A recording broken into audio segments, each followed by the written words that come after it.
ఇవాటి వరకు దాదాపు 40 సంవత్సరాల పైబడి పాలించిన party Congress party. Congress party Revanth Reddy ముఖ్యమంత్రి కాగానే పుట్టిన పార్టీ కాదు.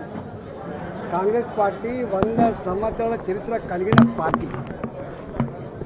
ఇక్కడ ఆనాడే కాంగ్రెస్ పార్టీ అధికారంలో ఉన్ననాడు 30 ఏళ్ళ క్రితం 40 ఏళ్ళ క్రితం చెరువులలో పట్టాభూములు ఉంటాయి. చెరువులలో ఉండే పట్టాభూములు అవి ఎఫ్టీఎల్ కావచ్చు.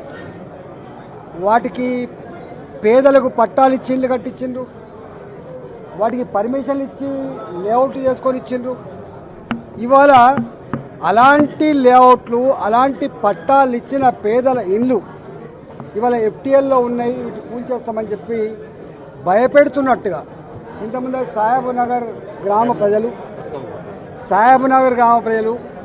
సరూర్ నగర్లో 30 ఏళ్ళ క్రితం 40 ఏళ్ళ క్రితం కట్టుకున్నటువంటి ప్రజలు ఫాక్స్ సాగర్లో బాజాప్తా ప్రభుత్వమే పట్టాలు ఇచ్చి కట్టుకున్నటువంటి ఇళ్ళన్నీ కూడా కూల్చివేస్తామనేటువంటి భయం ఏదైతుందో ఇవాళ ప్రజలందరూ కూడా కంటి మీద కుడుకునే కూడా చేస్తూ ఉన్నారు.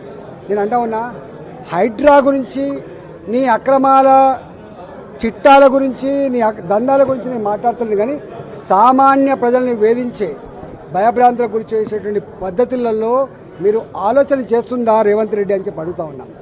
ఇవాళ నువ్వేదో అనుకుంటున్నావు, ఏదో స్వచ్ఛమైన నీతివంతమైన స్టబ్బన్గా ఉండే ఆఫీసర్ అని చెప్పి ఇవాళ కలెక్టర్ ఇవాళే కలెక్టర్ రాలే, అనాదిగా కలెక్టర్ ఉన్నారు. అక్కడ ఏ కలెక్టర్లు పర్మిషన్ ఇచ్చిండ్రు, ఏ జిహెచ్ఎంసీ పర్మిషన్ ఇచ్చింది, ఏ ఉడా పర్మిషన్ ఇచ్చింది, ఏ ఆఫీసర్ దాన్ని రిజిస్ట్రేషన్ చేసిండ్రు, ఇవన్నీ ఒక్క ఏళ్ళు చూపించే ప్రయత్నం చేస్తే 4 ఏళ్ళు చూపిస్తానే విషయాన్ని మర్చిపోకు.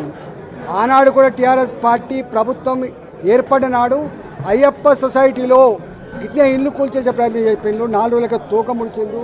ఆ తదుపరి ఏం చేసిండ్రో ఆనాటి హైదరాబాద్ ప్రజానికానికి తెలుసు. ఇవాళ మీరు కూడా ప్రజల సమస్యలు పరిష్కరించే దమ్ము లేక, వాటి మీద చర్చించేటువంటి వెసులుబాటు లేక ఇవాళ ప్రజలను డైవర్ట్ చేయడం కోసం ఇదొకటి ఎత్తుకున్నావు. దీని మీద తప్పకుండా ప్రజలు ఆలోచన చేస్తూ ఉన్నారు. నేను ఒకటే కోరుతున్నా, నీకు నిజంగా దమ్ముంటే హైదరాబాదులో ఎన్ని చెరువులు ప్రభుత్వమే మొత్తం పూర్తి చేసి, బతుకమ్మ కుంట ఎవరు పూర్తి చేసిండ్రు? ప్రభుత్వం పూర్తి చేసింది.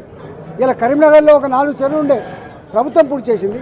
ప్రభుత్వం పూర్తి చేసిన చెరువులన్నీ ఇవాళ ప్రభుత్వమే ఈ ఎఫ్టీఎల్ జాగాలలో పర్మిషన్ ఇచ్చిన శ్వేతపత్రం విడుదల చేయాలి.